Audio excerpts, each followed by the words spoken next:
Hello everyone, তোমাদের সবার জন্মাষ্টমী কেমন কাটলো? তো জন্মাষ্টমীর দিন দুপুরবেলা ভাই এখন এসছে গোপালকে উইশ করতে। তোমরা ভাইয়ের কথাগুলো শোনো।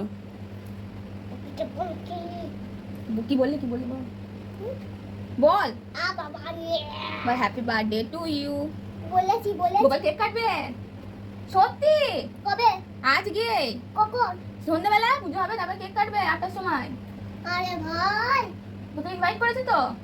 কল করলো। এই ইনভাইট করেছি ওকে, করেছে। তারপর নিচে গিয়ে দেখি দিদা পুজোতে যা যা লাগবে সেই সব জিনিসগুলো ঠিকঠাক করছে। এখানে গোপালের জন্য যা যা রান্না হবে সেগুলোর প্রস্তুতি শুরু হয়ে গেছে। মা প্রথমেই তালের বড়া দিয়ে শুরু করে দিয়েছে। গোপালের জন্মদিন আর উইদাউট তালের বড়া ভাবাই যায় না। তারপর ভাজা হচ্ছিল মালপো। তোমরা কি বলো, মালপো না মালপোয়া কোনটা? খুবই কনফিউজড। যাই হোক, তোমরা ভিডিও লাইক করছো না কেন, কি ব্যাপার? তারপর দিদা ভাজছিল গোপালের জন্য তালের লুচি। কালকে এত চিল্লামিল্লি করেছি, গলার অবস্থা খুব খারাপ, সাথে শরীরেরও। ভিডিও পোস্ট করতে পারবো আমি তো ভাবতেই পারিনি। তারপর আমি ওপরে এসে ভাবছিলাম গোপালের জায়গাটা একটু সাজানো যাক, তাই একটুখানি সাজিয়ে নিলাম। যেমন পেরেছি একটুখানি সাজিয়ে দিলাম। গোপাল আশীর্বাদ কর যেন পরের বছর আরও সুন্দর করে সাজাতে পারি। বিকাল হতে না হতেই আবার আমাকে বেরোতে হয়েছিল। গোপালের জন্য যে কেক আনতে গেছিলাম।